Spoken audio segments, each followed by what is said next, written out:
विश्व रंग 2020 के इस मंच से मैं जैनेंद्र आज की शाम आप सभी का अभिनंदन करता हूं और स्वागत करता हूं। ये बेहद खुशी की बात है कि आप हमारे इस विश्व आयोजन में भारी संख्या में शिरकत कर रहे हैं और भावनात्मक रूप से भी इससे जुड़ रहे हैं। दोस्तों, भारत की दो महान विभूतियों ने दुनिया को वैचारिक रूप से अगर हम कहें तो गहरे तक आंदोलित किया है। जी हाँ, गुरुदेव रविन्द्रनाथ टैगोर और महात्मा गांधी। टैगोर का अंतर्राष्ट्रीय मानवतावाद और गांधी के सत्य, अहिंसा, परधर्म सहिष्णुता, आत्मानुशासन के विचारों से जन्मा गांधीवाद। कई मुद्दों को लेकर दोनों में असहमति भी रही, लेकिन दोनों भावनात्मक रूप से भी बहुत निकट रहे एक दूसरे के, और उनके विचार इसीलिए आज भी हमें लगता है कि इस दुनिया को बचाने के लिए बहुत प्रासंगिक हैं। आज हम साहित्य और इतिहास के शिखर विद्वानों को यहाँ सुनने जा रहे हैं, जिसमें शामिल हैं ज्ञानपीठ विजेता रघुवीर चौधरी, साहित्य मर्मज्ञ रमेश चंद्र शाह और नंद किशोर आचार्य, और साथ में हैं इतिहासकार सुधीर चंद्रा। हम सीधे उनके बीच ही चलते हैं। मित्रों, गांधी और टैगोर की विरासत और लोकतंत्र पे जब बात होती है तो मुझे लगता है कि थोड़ा सा पीछे जाकर हमें ये देख लेना चाहिए कि गांधी और टैगोर का उद्भव किन परिस्थितियों में हमारे देश में हुआ, और वो परिस्थितियाँ क्या आज वैसी ही हैं, और अगर आज वैसी नहीं हैं तो आज परिस्थितियाँ क्या हैं, उनका क्या हुआ। मैं ये बात बार बार कहता रहा हूँ कि 20वीं शताब्दी के शुरू में जो तीनों या चारों विचारधाराएं थीं जो कि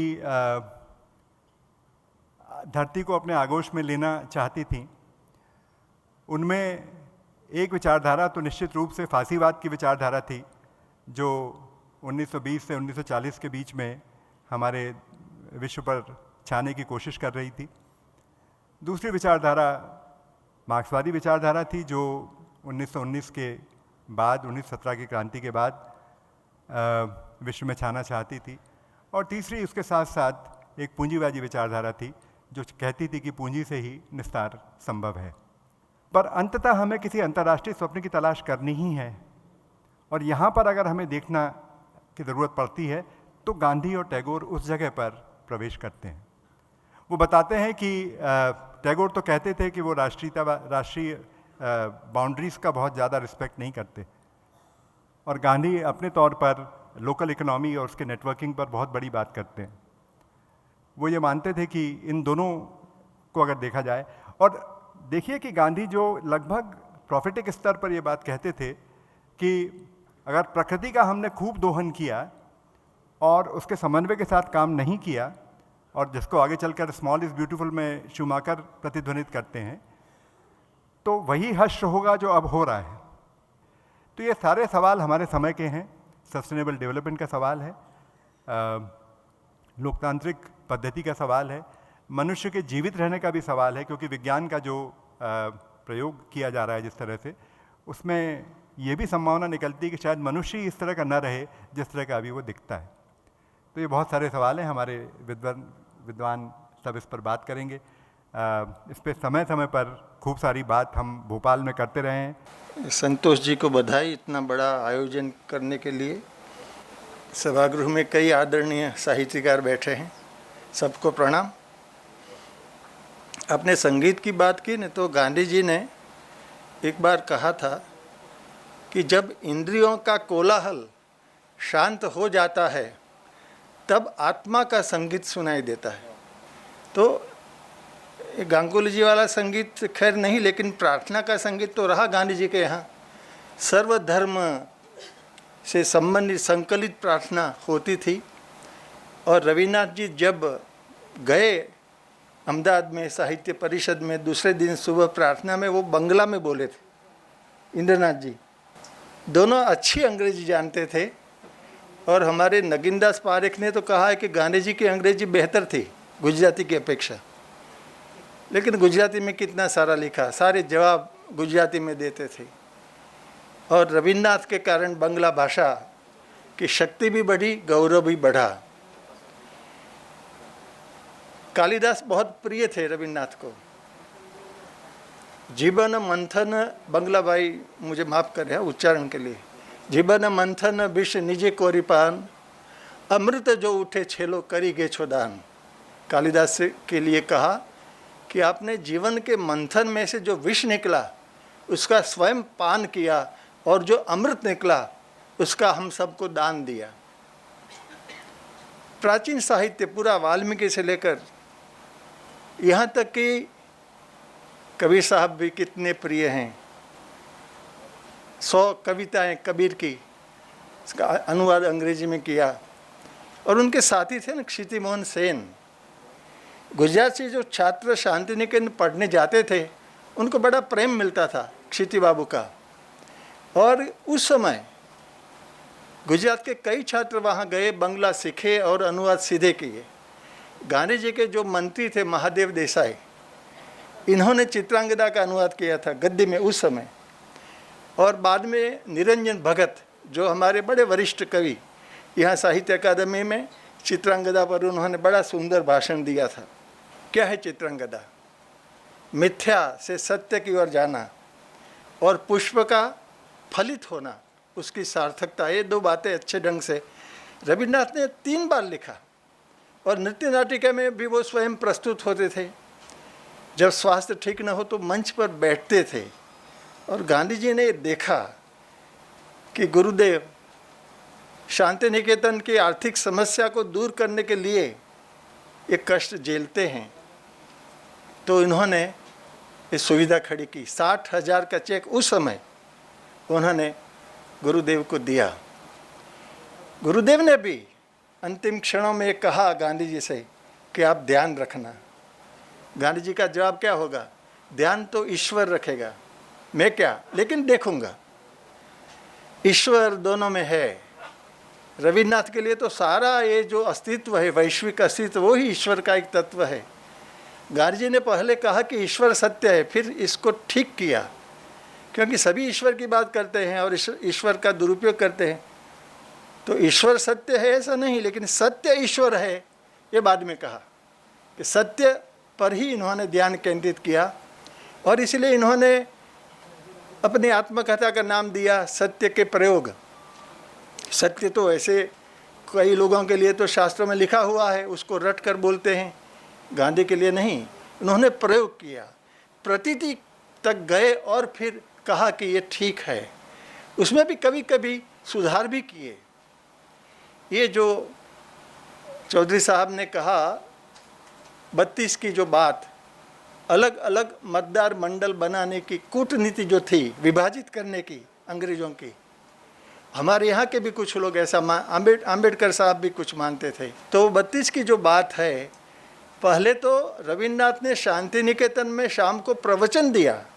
गांधी जी के उपवास के विषय में जानकर बड़ी वेदना के साथ कहा कि क्या है गांधी जी हमारे लिए। वो 4 पृष्ठ का प्रवचन है, आप पढ़ेंगे तो पता चलेगा कि कितने आदर के साथ रविन्द्रनाथ गांधी जी को देखते हैं। ये महात्मा शब्द का प्रयोग भी पहली बार रविन्द्रनाथ ने किया था, मानते थे इसीलिए किया था। तो जो कुछ मतभेद की बात है वो तो है, हम भी कोई विशेष अधिकारी नहीं है, फिर भी ये कहेंगे कि अस्पृश्यता के कारण बिहार में भूकंप हुआ, ये तो कहना नहीं चाहिए था उनको। कहा, ये कहने का एक उनका तरीका था, लोगों तक बात पहुंचाने का। रविन्द्रनाथ तो एक पुस्तक भी लिखी है विज्ञान पर, विज्ञान के प्रति एक रुचि थी और छोटी सी पुस्तक भी उनकी है। राष्ट्रवाद पर भी पुस्तक है अंग्रेजी में, नेशनलिज्म। इसका कई भाषाओं में, गुजराती में तो हुआ ही है। उसका अंतिम वाक्य क्या है? Nationalism is a great menace. राष्ट्रवाद एक बड़ी धमकी है, बड़ी डांट है। तो राष्ट्र तो है, राष्ट्र पुरुष तो है, और उनका जो राष्ट्र है वो सभी मनुष्यों के लिए पुण्य तीर्थ है। और उनका राष्ट्र क्या है वो गोरा में प्रतिबिंबित होता है। हमारे अज्ञे जी ने गोरा का हिंदी में अनुवाद किया था। गुजराती में कई अनुवाद गोरा के हुए हैं। गुजराती में गीतांजलि और गोरा के सबसे अधिक अनुवाद हुए हैं। एक बंगला में फिल्म है कादम्बरी देवी पर, चारुलता तो आपने देखी ही होगी हिंदी में, नष्ट नीड पर जो है। लेकिन अद्भुत फिल्म है कादम्बरी देवी पर। कितना करुण प्रसंग है ये। रविनाथ 7 साल के थे तब 9 साल की कादम्बरी आई थी, बड़े भाई की पत्नी के रूप में, उनका साहचर्य, उनकी मैत्री, और फिर रविनाथ को कितना मार्गदर्शन मिला उनकी ओर से, कादम्बरी देवी की ओर से। और इनकी शादी हुई रविनाथ की, उसके बाद 4 मास के बाद इन्होंने आत्महत्या की। जीवन भर रविनाथ उस कल्पना मूर्ति को लेकर, वास्तविक मूर्ति को लेकर लिखते रहे और कई कविताएं विख्यात हैं। दोनों का जीवन जो है बड़ा कठिन है। गांधी के जीवन में भी उनका एक बेटा उनको छोड़कर, क्योंकि बैरिस्टर होने के लिए नहीं भेजा, मुसलमान हुआ, और कई आक्षेप भी हुए। रविनाथ के जीवन में भी ऐसी घटना, कितने स्वजनों की मृत्यु हुई एक दशक में, ये सब है। फिर भी दोनों के विचार अपनी वैयक्तिक पीड़ा को पार करके गांधी जी के सामने सत्य है, गांधी जी के सामने स्वराज है, गांधी जी के सामने स्वदेशी है। तो ये जो स्वदेशी वाली बात जो गरे बाहिरी में है, इसमें एक बड़ा सुंदर वाक्य आता है निखिल के द्वारा, मैं अपने देश को चाहता हूँ लेकिन पूजा तो सत्य की ही करूँगा। ये वाक्य है गरे बाहिरी का, मैं अपने देश को चाहता हूँ लेकिन पूजा तो सत्य की ही करूँगा। तो सत्य यहाँ भी है, सबसे अधिक गौरवपूर्ण है। लेकिन जो अंतिम कविता है, अमर कीर्ति रे आमी कौरी न विश्वास, मैं अपनी कीर्ति पर विश्वास नहीं करता, उसके अंत में कहा है मैंने प्रेम पाया है, प्रेम दिया है, प्रेम। तो गांधी जी के लिए आप सत्य का प्रयोग करें तो यहाँ रविन्द्रनाथ के लिए प्रेम, वैश्विक प्रेम। और जहाँ भी गए, स्वास्थ्य नहीं था तब कितने लोगों ने उनका ध्यान रखा। विक्टोरिया का संबंध तो आप जानते हैं, उस पर कई किताबें भी आई। मैत्रेयी देवी ने भी गुरुदेव हमारे आंगन में, वो भी लिखा है। कितने लोगों ने उनको चाहा, और सारा विश्व, सभी देशों में गए, रविन्द्रनाथ सभी देशों में गए, सभी देशों की, वहाँ शांति निकेतन में चाइना भवन भी खड़ा किया। तो यानी कितना हम उनसे सीख सकते हैं। मैंने जो अभी जिक्र किया, सुबह मैंने लीलाधर जी को पुस्तक बताई, बड़ी पुस्तक, इसके लेखक हैं भोलावी पटेल। आप जानते हैं बंगला सीखे, बंगला में बोलते थे, और बड़ी सुंदर पुस्तक इन्होंने रविन्द्रनाथ पर लिखी। निरंजन भगत अब नहीं रहे, लेकिन उनके जो साथी हैं राजेंद्र पटेल, शैलेश पारेख, ये सब रविंद्र भवन चलाते हैं। ये रविंद्र भवन है और वो रविंद्र काल्पनिक है, संकल्पना है, लेकिन 15 दिन महीने में कुछ न कुछ होता है। बंगाल से संगीतकार भी वहाँ आते हैं, सुनते हैं, और रविन्द्रनाथ का एक एक शब्द कितना मूल्यवान है, इसकी प्रतीति सबको होती है। इतना सुंदर भाषण इंद्रनाथ जी ने किया, गांगुली जी ने भी एक विशेष विषय लेकर किया। और आपको बोलना हो तो अब समय में छोड़ देता हूँ आपके लिए, लेकिन आप सब बैठे और इतने ध्यान से मुझे सुना। भविष्य में अवसर मिलेगा तो विस्तार से बात करेंगे। धन्यवाद। इस विषय पर अगर हम सोचें, क्योंकि विरासत और लोकतंत्र,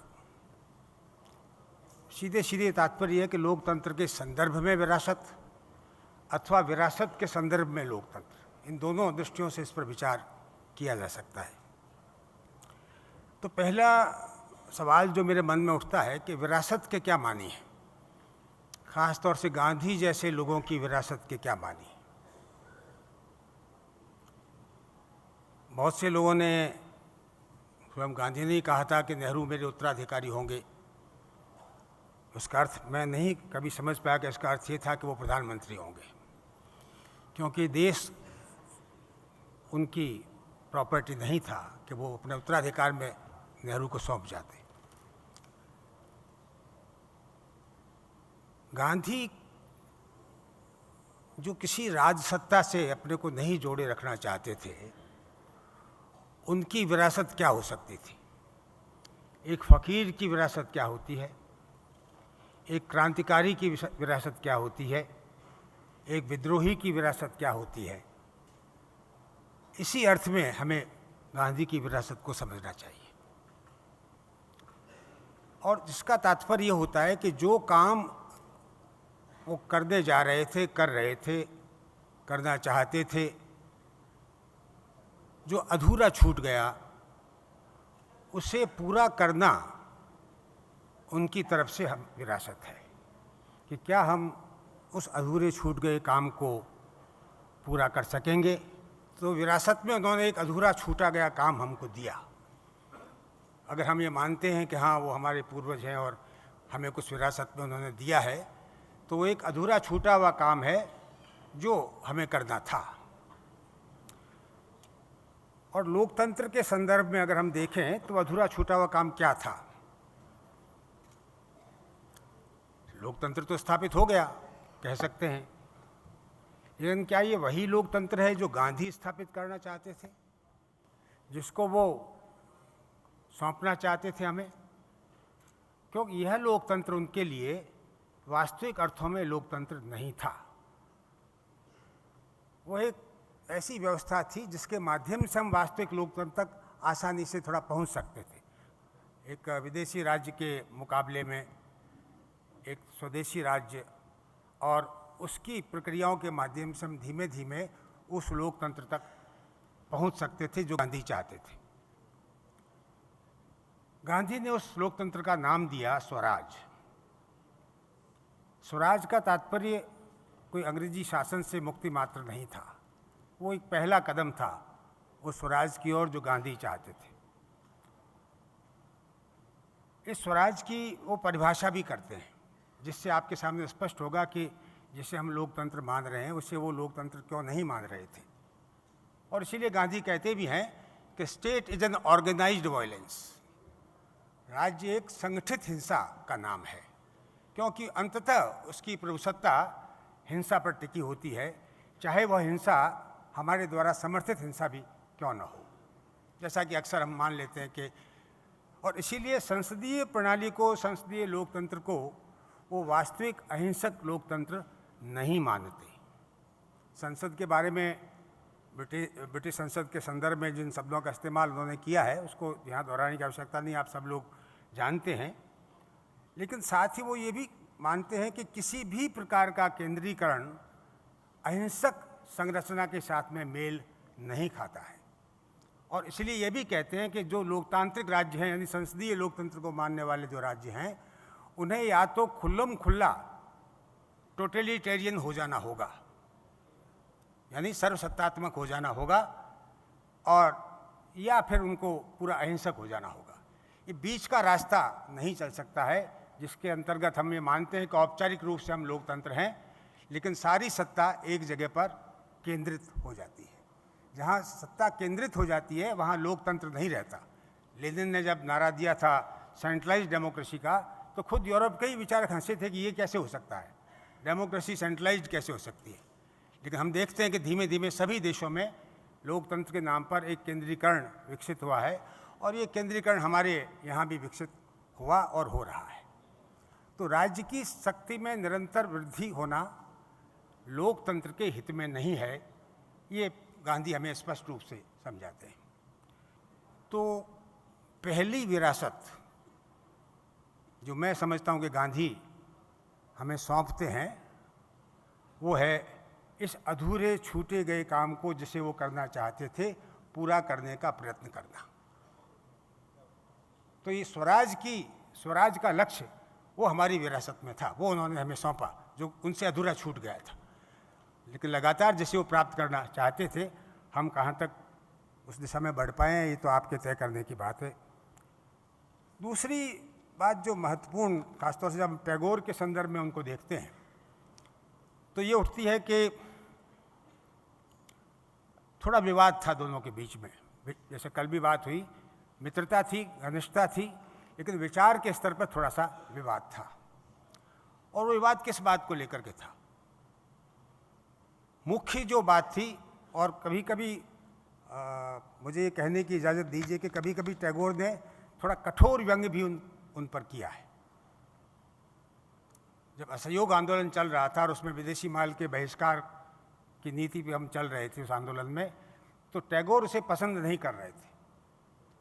उनका ये मानना था कि ये एक प्रकार की संकीर्णता है और पूरे विश्व के विचारों को हमको स्वीकार करना चाहिए, बल्कि उनकी तो यहाँ तक मान्यता थी उस काल में कि विदेशी विचारों को अपना कर ही हम विकास कर सकते हैं। जब हिंदुस्तान लौटे तो उन्होंने कालिदास नाग को एक पत्र लिखा। मुझे आप वो पत्र पढ़ने की, उसका अंश एक पढ़ने की इजाज़त दीजिए तो मैं कि उस पत्र में वो क्या लिखते हैं। उस पत्र में वो लिखते हैं कालिदास नाग को, भारत पहुंचने पर मुझे लगा कि गांधी ने भले ही उनके उद्देश्य उच्च रहे हों, अपने महान आदर्श को भारतीय राजनीति के तंग दायरे में सीमित कर दिया है। मेरा विश्वास रहा, इस पंक्ति पे मैं गौर चाहूँगा, मेरा विश्वास रहा है कि देश केवल बाहर से लिए गए विचारों के आधारों पर ऊंचा उठ सकता है, किंतु नेताओं का आग्रह है, नाम नहीं ले रहे यहाँ पर लेकिन स्पष्ट है, किंतु नेताओं का आग्रह है कि पहले हमारा आदर्श स्वदेश होना चाहिए, तभी विश्व बंधुत्व का आदर्श सिद्ध किया जा सकता है। और फिर थोड़ा व्यंग करते हैं, किसी दिन ये विचारक कहने लगेंगे जबकि बेचारे पाश्चात्य लोगों के लिए पृथ्वी सूर्य के इर्द गिर्द घूमती है, ईश्वर के भेजे गए जन समुदाय के लिए पृथ्वी वासुकी नाग के फन पर स्थित है। ये एक व्यंग है। 1941 में अपने लिखे एक निबंध में वही बात कहते हैं कि पश्चिम ने ही हमारे सामाजिक स्वराज का सत्यानाश किया है। एक तरफ देखिए, पहले तो कह रहे विदेशी विचारों के आधार पर ही हम ऊंचा उठ सकते हैं, पर उसके बाद में वो ये कहते हैं पाश्चात्य शासन ने भारत में गांव-गांव में व्याप्त सामाजिक स्वराज को नष्ट कर दिया। फिर ये कह रहे हैं कि यह विदेशी सभ्यता, इसी लेख में, यह विदेशी सभ्यता यदि इसे सभ्यता कहा जाए, हमसे क्या कुछ छीन चुकी है हम जानते हैं। पाश्चात्य जातियों को अपनी सभ्यता पर जो गर्व है उसके प्रति श्रद्धा रखना अब असंभव हो गया है। और यही बात तो गांधी कह रहे हैं, जिनके लिए सभ्यता का अर्थ ही सदाचार या सदाचरण है। और इसी व्याख्यान में टैगोर आगे कहते हैं, जीवन के प्रथम भाग में मेरा विश्वास था कि सभ्यता दान ही यूरोप की आंतरिक संपत्ति है, जिसे यूरोपीय साम्राज्यवाद ने व्हाइट मैन्स बर्डन कहा था कि वही हमारी आंतरिक संपत्ति है। अब वो कहते हैं, आज जब जीवन से विदा होने का दिन समीप आ रहा है, मेरे इस विश्वास का दिवाला निकल चुका है। वह अब पूर्वी सभ्यता से ही परित्राण की उम्मीद करते हैं।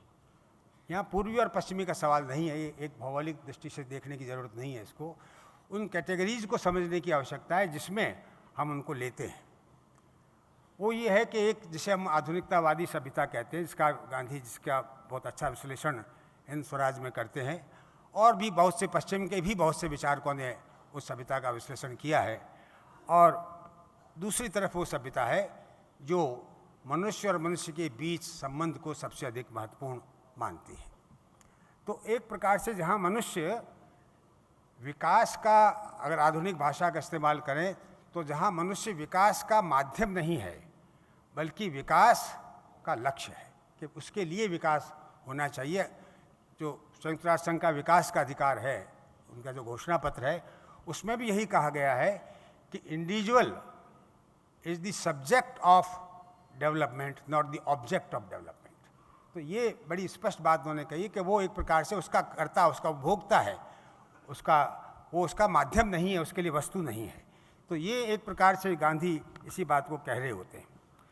तो एक तरह से हम ये कह सकते हैं कि अब टैगोर और गांधी के बीच में जो दूरी है वो इस व्याख्यान के बाद, जबकि टैगोर बाद में ज़्यादा समय नहीं रहे, पर वो कम होती हुई दिखाई देती है। और अब दूसरा सवाल इस बात का उठता है कि क्या सामाजिक स्वराज जिसे टैगोर कहते हैं और गांधी जिसे स्वराज और ग्राम स्वराज कहते हैं, उनके बीच क्या कोई तारतम्य है? क्या गांधी के ग्राम स्वराज की अवधारणा लगभग उसी व्यवस्था पर केंद्रित नहीं है जिसे टैगोर ने सामाजिक स्वराज कहा है? तो सामाजिक स्वराज कहें या ग्राम स्वराज कहें या व्यक्ति का स्वराज कहें, मूल उद्देश्य है व्यक्ति की स्वतंत्रता को, उसकी सृजनात्मकता को और उसके भावनाओं को एक नैतिक स्तर देना। और ये जो नैतिक स्तर देने की बात है, ये टैगोर भी मानते हैं इस बात को कि वो नहीं रही पाश्चात्य सभ्यता के आक्रमण की वजह से। पाश्चात्य का मतलब आधुनिक जो सभ्यता है उसके आक्रमण की वजह से। और अब अगर सामाजिक स्वराज या ग्राम स्वराज की बात हमको करनी है, और मुझे लगता है कि दोनों काफ़ी निकट हैं, ये दोनों अवधारणाएं गांधी की विरासत है और टैगोर की भी है। शुरुआती टैगोर को अगर हम छोड़ दें तो बाद में टैगोर और गांधी के बीच जो दूरी मिटती है उनकी भी विरासत है। हमें देखना केवल ये है कि क्या हम वास्तव में इस विरासत के काबिल उत्तराधिकारी हैं, होना चाहते हैं, होने को तैयार हैं। क्योंकि गांधी जो हमें कह रहे हैं वो आपको विरासत में अधिकार नहीं दे रहे हैं। दूसरों के अधिकारों को बचाने के लिए आपका कर्तव्य क्या है, ये दे रहे हैं। अभी जो भजन सुनाया गया, पीठ पराई जाने रे, वो गांधी का, वो पीठ पराई है, उन्हीं की पीठ है, क्योंकि गांधी के यहाँ पराया कोई है नहीं। आत्म और पर में वहाँ कोई भेद नहीं। सत्याग्रह का भी मूल इसी चीज़ में है। कई बार हमारे मित्र उनको दबाव मान लेते हैं कि एक प्रकार की हिंसा हो जाती है उसमें। मैं मानता हूँ कि वो आत्म के ही दो रूप हैं, इसलिए अगर आत्म का एक रूप कुछ गलत कर रहा है तो उसे समझाना, उसका हृदय परिवर्तन करना, ये मेरा कर्तव्य है। तो इसलिए गांधी हमें कुछ कर्तव्य सौंपते हैं अन्य के अधिकार को बचाने के लिए। कर्तव्य का तात्पर्य होता है दूसरे के अधिकार की सुरक्षा के लिए प्रयत्नशील रहना, वही कर्तव्य है। और ये कर्तव्य, तो मेरा जो कर्तव्य है दूसरे का मुझ पर अधिकार है। और कर्तव्य और अधिकार में एक बुनियादी फर्क हमें समझ लेना चाहिए कि अधिकार आप चाहें तो छोड़ सकते हैं, पर कर्तव्य आप छोड़ नहीं सकते हैं, आप उससे बंधे हैं।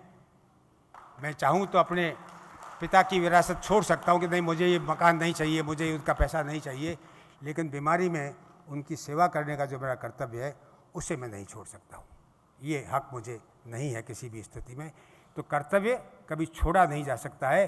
अब आप तय करिए कि आपका कर्तव्य क्या है और क्या आप उसे छोड़ना चाहते हैं। नमस्कार मित्रों, मैं कम से कम 2 ऐसे संदर्भों का विस्तार से आपके सामने वर्णन करना चाहूँगा। और इसलिए विस्तार से वर्णन करना चाहूँगा कि विरासत के विषय से उन दोनों मतभेदों का बड़ा महत्व है। एक विरासत तो ये है कि टैगोर के क्या विचार थे, टैगोर की क्या विश्व दृष्टि थी। टैगोर जब राष्ट्रवाद के विरोध में बोलते हैं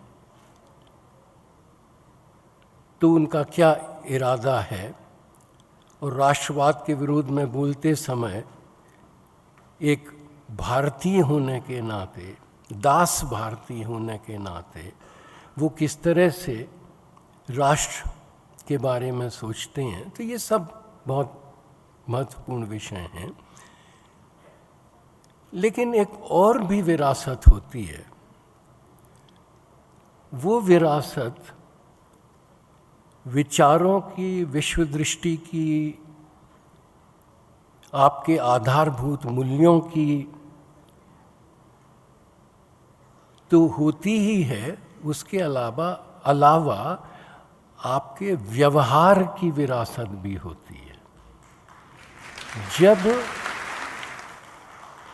आप में मूल्यों के स्तर पर, विचारों के स्तर पर सहमति हो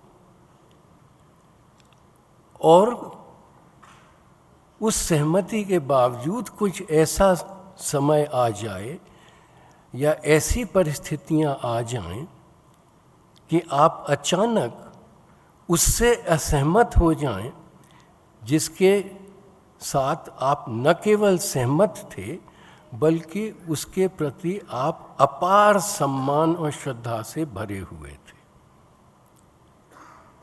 ये मैं अभी आपको दिखाने की कोशिश करूंगा कि कैसे इस तरह की चीज़ें होती हैं कि ऐसे लोग जो वास्तव में बड़े लोग हैं, ऐसे बड़े लोग भी कभी कभी चूक जाते हैं। संभव है कि मैं खुद ही थोड़ा गलत हूँ, और ये आप खुद ही तय करेंगे कि मैं गलत हूँ या नहीं गलत हूँ, कि मैं जिसमें चूक देख रहा हूँ, जहाँ चूक देख रहा हूँ वहाँ वास्तव में चूक न हुई हो। लेकिन अगर टैगोर जैसे महान व्यक्ति भी चूकने लगें तो हमें सोचने पर मजबूर होना पड़ता है कि अगर टैगोर चूक गए और न समझ पाए कि वो चूके हैं तो हमारी क्या बिसात है। हमें तो और आत्मसजग होना पड़ेगा तब जबकि हम किसी के साथ असहमत हो रहे हों। तो मैं जिन दो बातों को आपके सामने रखना चाहता हूं, उससे पहले ये ज़रूरी समझता हूं कि जिस तरह से गांधी के प्रति मेरी अपार श्रद्धा है, उसी तरह से टैगोर के प्रति भी मेरी अपार श्रद्धा है। मैं पेशे से इतिहासकार हूँ और मेरे लिए इतिहास लेखन की दृष्टि से भी टैगोर एक आदर्श पुरुष हैं। मेरा मानना ये है कि आधुनिक भारतीय समाज का, या कहिए कि औपनिवेशिक कालीन, विशेष रूप से औपनिवेशिक कालीन और एक तरह से आधुनिक भारतीय इतिहास का जैसा बारीक और सजीव चित्रण गोरा में हुआ है, वैसा आज तक कोई इतिहासकार नहीं कर पाया है। और ये भी ध्यान देने की बात है कि गोरा उपन्यास है। हम लोग इतिहास लिखते हैं, टैगोर उपन्यास लिखते हैं, और क्या किस तरह से वो आधुनिक भारतीय समाज की समस्याओं का सामना करते हैं और क्या समाधान पेश करते हैं, वो पढ़ने लायक चीज़ है। चिंतन उस पर करना चाहिए। आक्रामक पुनरुत्थानवाद, आक्रामक राष्ट्रवाद आज जिस तरह से हमको डसे हुए है, उस स्थिति में तो विशेष रूप से गोरा हमारे लिए एक आदर्श पुस्तक होनी चाहिए, आदर्श ग्रंथ होना चाहिए। आप में से जिन लोगों ने गोरा न पढ़ा हो, उनको बस इतना बता दूं कि गोरा जो कि नायक है टैगोर के उपन्यास का, वो सनातनी हिंदू व्यवस्था का कट्टर समर्थक है। अब जब मैं सनातनी हिंदू व्यवस्था कह रहा हूँ तो आप ये न समझें कि उसको बस किसी एक कोटि में बांधे दे रहा हूँ, क्योंकि गांधी भी अपने आप को सनातनी हिंदू कहते थे। तो गोरा जिस सनातनी व्यवस्था का समर्थक है, वो गांधी वाली सनातनी व्यवस्था नहीं है। वो उस तरह की सनातनी व्यवस्था है जिसका कि घिनौना रूप आज हम देख रहे हैं। 28 अप्रैल 1933 की आधी रात को गांधी को एक आवाज़ सुनाई पड़ी, और वो आवाज़ थी कि तू उपवास कर। 8 से 29 मई तक गांधी ने ये 21 दिन का अनशन किया। अब इस पर आप गौर करें कि जब गांधी ने आमरण अनशन किया था तो 19 सितंबर को आमरण अनशन 20 को शुरू हो रहा है, तो 19 की रात को उन्होंने टैगोर को एक छोटी सी चिट्ठी लिखी, my dear Gurudev, I am embarking on this and if you deem it right bless my fast. इससे पहले कि गांधी की चिट्ठी टैगोर को पहुंचे, टैगोर एक लंबा स्टेटमेंट गांधी के इस उपवास के पक्ष में दे चुके थे। वो इतना मार्मिक है टैगोर का जो संदेश है गांधी को, और उस संदेश में टैगोर कहते हैं कि ऐसे समय आते हैं जब आदमी को अपनी जान दांव पर लगा देनी चाहिए। मैं बिल्कुल उम्मीद नहीं करता हूँ कि अंग्रेज़ी सरकार आपका ख्याल रखेगी, लेकिन मुझे ये विश्वास है कि इस देश के लोग इस उपवास को इसकी तार्किक परिणति पर नहीं पहुंचने देंगे। मतलब ये कि आपकी जान चली जाए, इस परिणति तक लोग नहीं पहुंचने देंगे, और होता भी वही है। टैगोर इससे ही संतुष्ट नहीं है कि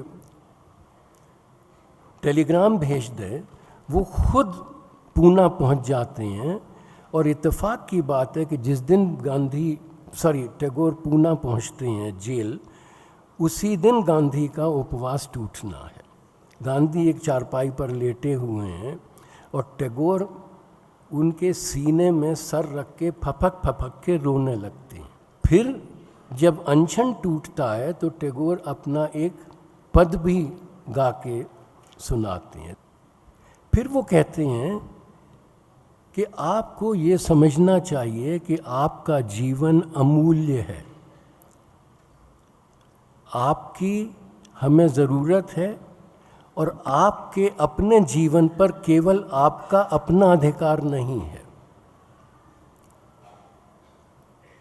सीधी बात यह है कि Tagore does not bless this 21 day fast.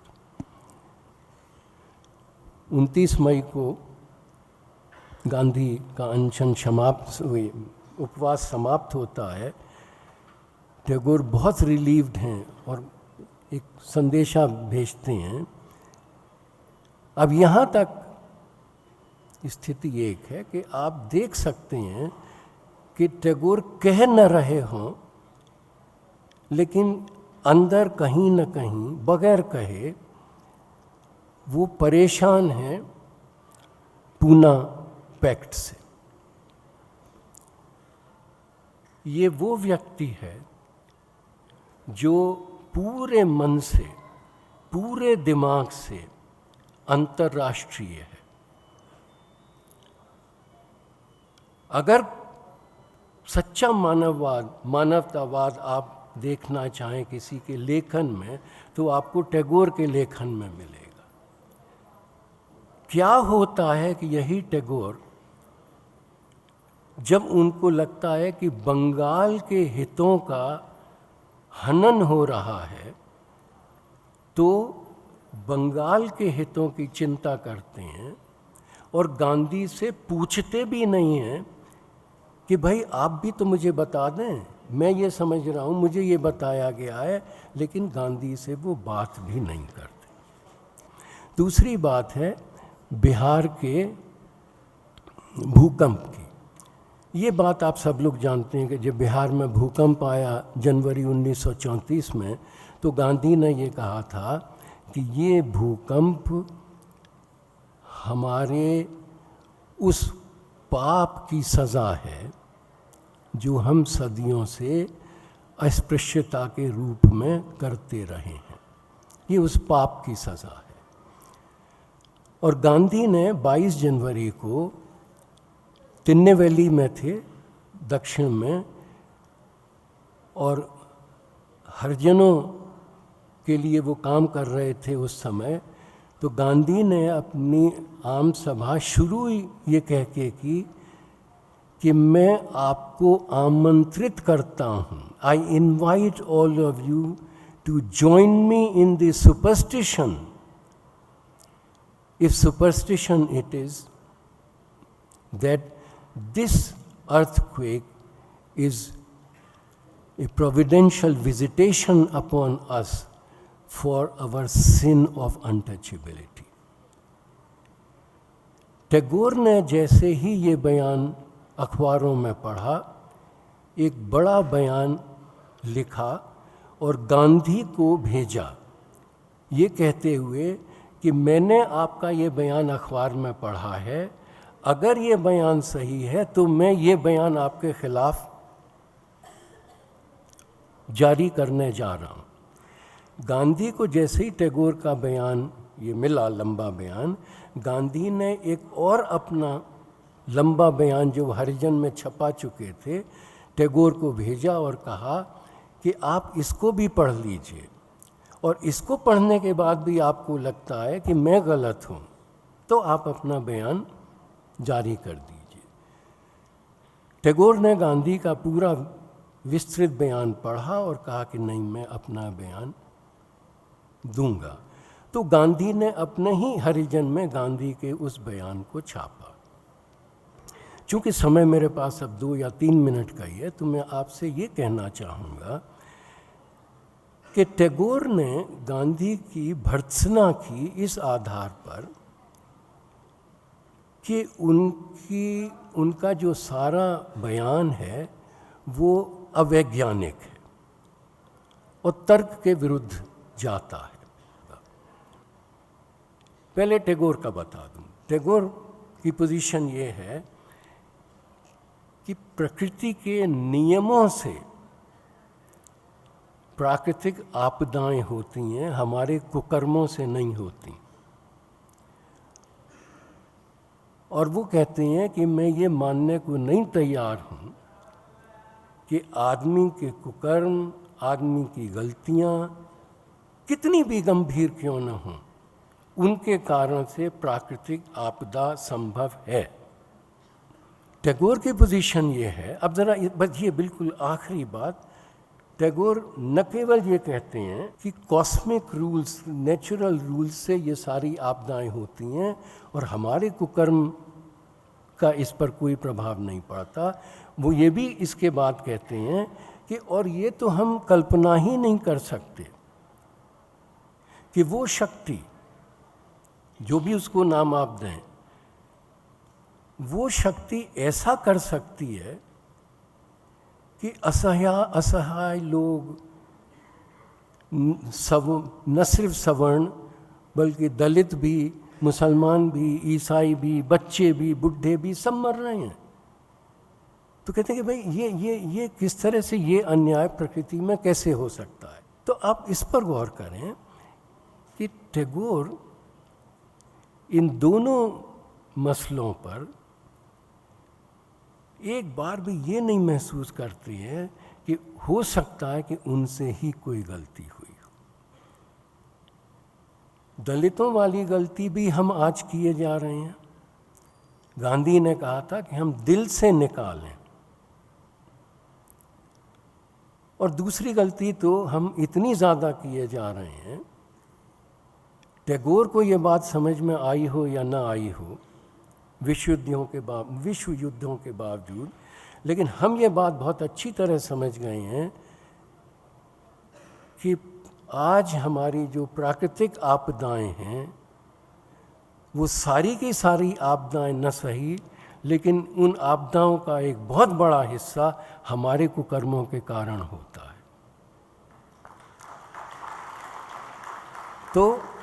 तो मैं केवल आपसे ये कहना चाहूँगा कि जब हम इनकी विरासत की बात करें तो केवल मूल्यों, विचारों की बात ही न सोचें, ये भी देखें कि जब संकट आया या कोई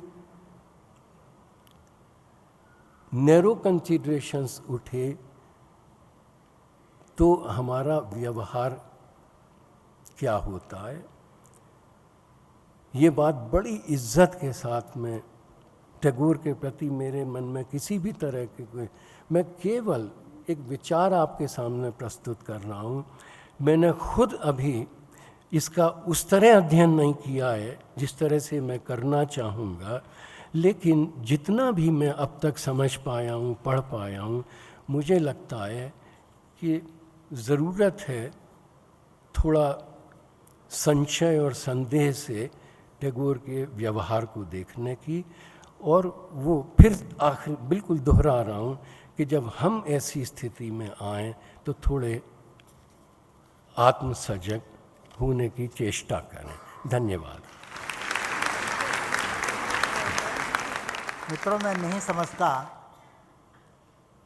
कि इतने अधिकारी विद्वानों को छोड़ कोई भी दोनों तरफ से, क्योंकि इतिहास बोध एक तरफ और जिसे मैं स्पिरिचुअल कॉमन सेंस भी कहता हूँ, चाहे वो नास्तिक हो चाहे आस्तिक हो,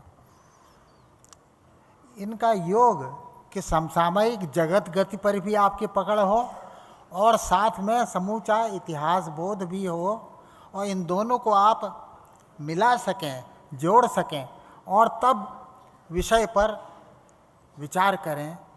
ये तभी संभव हुआ जब आपने ऐसे अधिकारी विद्वानों को बुलाया। मैं आयोजकों की इस गुणग्राहिता के लिए कृतज्ञ महसूस कर रहा हूँ, जैसे कि आप भी महसूस कर रहे होंगे कि सही लोगों को चुनना किसी भी, और बड़ा जटिल विषय है ये। मैं रोमारोला का की डायरी है, रोमेरोला दोनों के निकट थे, गांधी जी के निकट भी बड़े, गांधी जी को बहुत मानते थे, और टैगोर के तो थे ही। उनकी डायरी पढ़िए आप, लिखा है कि why is Tagore so obsessed with Gandhi, all the time he is criticising him, all the time he is talking about him. तो कुछ पेच तो था, और बहुत स्वाभाविक है, इसमें गलत क्या है, गड़बड़ क्या है इसमें। दो महापुरुष हैं अपने समय के, विलक्षण तेजस्वी लोग हैं, अपने अपने क्षेत्रों में अतुलनीय हैं वो, तो क्या ज़रूरी है कि वो मिले ही आपस में, उनके विचार हर चीज़ पर। इसमें कोई शक नहीं है कि जिसे आप भारतीय विरासत कहते हैं, हमारा तो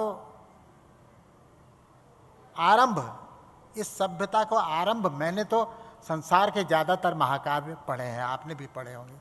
मैंने तो ऐसी कोई साहित्यिक परंपरा, ऐसी कोई भाषा साहित्य का परिचय मुझे नहीं है जिसके उद्गम पर, जिसकी शुरुआत में ही दो महाकाव्य हों, एक घोर आदर्शवादी, दूसरा घोर यथार्थवादी।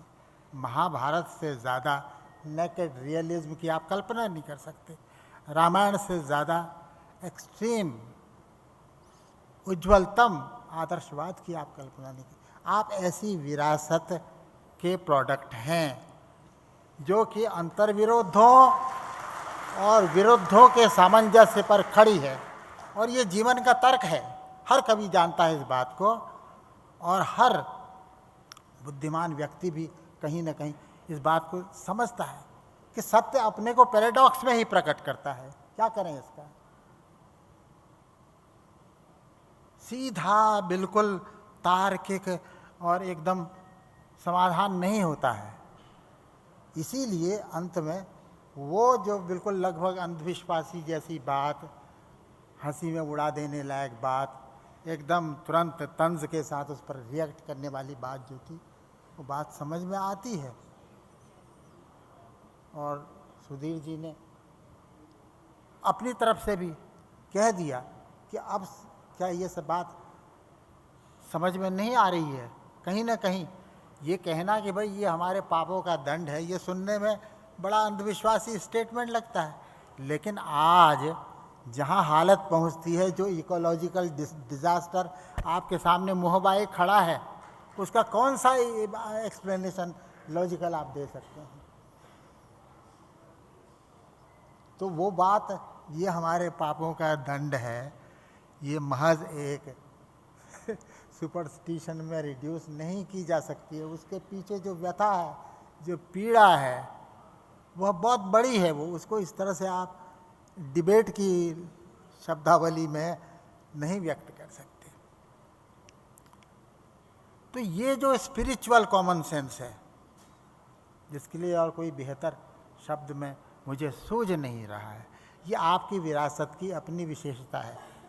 अपने गड्ढे के दिनों में, एकदम गिरे हुए, बिल्कुल बुरी हालत के दिनों में भी कहीं न कहीं ये कॉमन सेंस किसी न किसी आदमी में प्रकट होती है, किसी न किसी महापुरुष में प्रकट होती है, वो आपको उबार लेती है उससे। तो ये जो चुनौतीपूर्ण विषय था हमारे सामने कि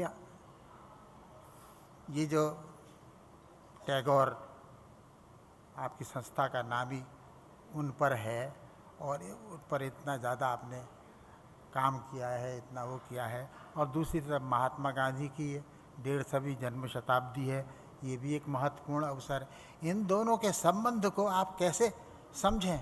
इन दोनों के संबंध पर एकाग्र तो होना ही पड़ता है, आप चाहें न चाहें, कि आखिर क्या बात है, क्या ये इतिहास विधाता की एक ऐसी करतूत है कि इतने दो परस्पर असमंजस, दोनों एक दूसरे से इतने भिन्न, ऐसी दो घटनाएं एक साथ क्यों उत्पन्न हो गई? तीसरी घटना भी है, श्री अरविंद, हमने सारा उनका पढ़ा है, आपने भी पढ़ा होगा, वो भी महात्मा गांधी से बड़े परेशान हैं। वो भी यानी बिल्कुल, श्री अरविंद ने तो कहा ये मैं कोई दार्शनिक वार्शनिक नहीं हूँ, मैं तो पॉलिटिशियन था और पोएट था बस। तो राजनीति की समझ में उनके कोई कमी तो थी नहीं, लेकिन वो पक पक पर रिएक्ट करते हैं। गांधी जी के जो भी कृत्य हैं उनके प्रति उनका बहुत, और टैगोर ने तो अंत में जाके इतना समझा भी उसको, और वो वहाँ तो वो भी वैसी स्थिति भी नहीं था। हमें समझना पड़ेगा कि ऐसा क्यों है, क्यों कोई यानी ऐसा संयोग बनता है इतिहास विधाता की ओर से कि ऐसे परस्पर असमंजस, लगभग धुर विरोधी प्रतीत होने वाले विचारों के पक्षधर कैसे मिलते हैं आपस में? क्या ज़रूरत है वो समय की जो कि ऐसे लोगों को एक साथ प्रकट करती है? ऐसा उदाहरण आपको समकालीन इतिहास में कहीं नहीं मिलेगा कि इतने परस्पर विरोधी विचारों वाले जीनियस की कोटि के लोगों का प्राकट्य एक साथ हो। कहाँ रविन्द्रनाथ टैगोर और कहाँ महात्मा गांधी और कहाँ श्री अरविंद, तीनों बहुत भिन्न हैं।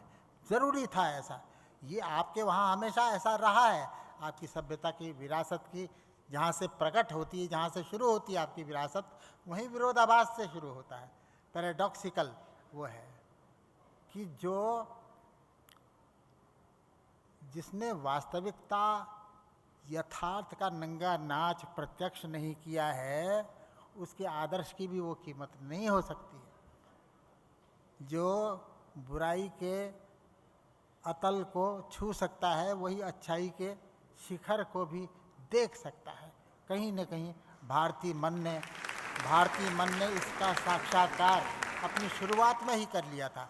आपके कवियों ने, चाहे वो वेद के कवि हों, पुराणों के हों, बाद के महाकाव्य हों, सब में आपको ये, इसीलिए मैं इसको स्पिरिचुअल कॉमन सेंस कहता हूँ। और ये दोनों हमारे महापुरुषों में, जो आज की हमारी विचारणा के केंद्रीय पुरुष थे और जिन पर इतना अच्छा, इतना सुंदर विवेचन आपने अपने दो परम अधिकारी विद्वान वक्ताओं के मुख से सुना।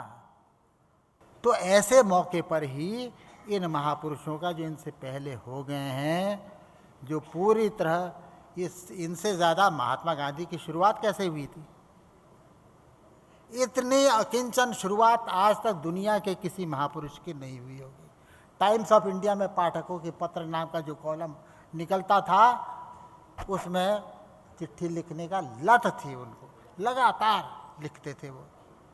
और उनको ये भी राज्य व्यवस्था की क्या, राज्य सरकार की क्या सीमाएं हैं, ये भी सब पता है उनको। और कितने लोगों को, उन्हें एक पत्रकार के रूप में भी गांधी जी के कर्म को आप देखिए तो लगेगा कि क्या बात है ये। इसीलिए कृपलानी जी कहते हैं कि उनका सारा जोर इस बात पर था, उनका चिंतन एक क्रिएटिव, अभी कहानी या कविता में ही थोड़ी क्रिएटिव हुआ जाता है, क्रिएटिव होने के और भी लक्षण होते हैं। वो उस लक्षणों के अनुसार गांधी जी एक क्रिएटिव आदमी थे, आइडियोलॉग नहीं थे। आज हम जिन लोगों का नंगा नाच देख रहे हैं हिंदी साहित्य में भी और जगह में भी, जिनको कोई सेंस ही नहीं है, कोई मतलब, तो ये जो है महात्मा गांधी ने 25 बार कहा है ये। मेरे पास कोई संदेश नहीं है, मेरी कोई गांधीवाद, कृपया गांधीवाद शब्द का प्रयोग करना बंद करें। गांधीवाद जैसी कोई चीज़ नहीं है, और मैं नहीं चाहता कि मैं अपने पीछे अपना कोई संप्रदाय छोड़ के जाऊं। है किसी आइडियोलॉग में ये कहने की हिम्मत, बड़े से बड़ा आइडियोलॉग में नहीं कह सकता ऐसा, इसलिए कि इस बात के प्रमाण हैं सैकड़ों कि गांधी जी ने जिस पर असर डाल, जो भी असर में आया, उन्होंने उसको अपने एक तरफ महाजिद्दी, दूसरी तरफ ऐसी उनकी खासियत है उनके व्यक्तित्व की कि ये कृपलानी ने ही नहीं, सैकड़ों और लोगों ने भी नोट किया इस बात को। आपके साहित्यकार सबसे बड़े जिन्होंने, जो गांधी से प्रभावित हुए, गांधीवादी कहना तो उनका अपमान करना होगा, बहुत छोटी बात है गांधीवादी होना, कई हो जाते हैं, लेकिन जिसने उस दर्द को सच में जिया है और साहित्य में व्यक्त किया उसको, ऐसे जैनेंद्र कुमार, सब लोग यही कहते हैं कि गांधी जी जिस पर प्रभाव डालते थे, जो उनके संपर्क में आता थे, उसे अपनी विलक्षणता में मुक्त कर देते थे। यानी उन्हें ये बार बार वो लिखते। एक दिन जवाहरलाल के बारे में भी वही भाषा उपयोग की है उन्होंने जो जयप्रकाश के बारे में। मुझे पक्का विश्वास है कि एक दिन जवाहरलाल मेरी बात मानेगा, मुझे पक्का विश्वास है कि दिन जयप्रकाश। किस बात पर विश्वास है आपको, क्यों विश्वास है, ये क्या स्रोत है इसका, ये क्या चीज़ है, इस बात को आज समझने की ज़रूरत है। और आज के दोनों अधिकारी विद्वानों के मार्मिक वक्तव्यों को सुनने के बाद सचमुच ये मन में बैठता है कि हमें वास्तव में इनको फिर से समझने की ज़रूरत है। जो मुझे ये सौभाग्य मिला कि ज़िंदगी शुरू करते हुए एक साहित्य निकेतन की स्नातिका से मेरा परिचय हुआ, जो प्रथम स्नातिका लगभग थी, तो कैसा वातावरण था, कितना बड़ा एक्सपेरिमेंट था वह शिक्षा के क्षेत्र में, कितना बड़ा। और आज विश्व भारती उस ऊंचाई पर नहीं है, उसकी भी गति कुछ वैसी ही हो रही है जैसे देश के दूसरे विश्वविद्यालयों की हो रही है। तो जो गांधी की देन का जो हो रहा है वही टैगोर की देन का भी हो रहा है। ये सबसे बड़े डिजास्टर, सबसे बड़ी चिंता की बात यह है, हम ऐसे अवसरों से अपने विद्वानों की बातें सुन करके अगर हम इसकी तरफ उन्मुख होते हैं, सजग होते हैं, तो यही इसका सबसे बड़ा लाभ है। मैं दोनों आज के वक्ताओं को इसके लिए हार्दिक धन्यवाद देता हूं, और आप सबको भी कि इतने धीरज से, मन से आपने इस पूरे कार्यक्रम को सुना। धन्यवाद।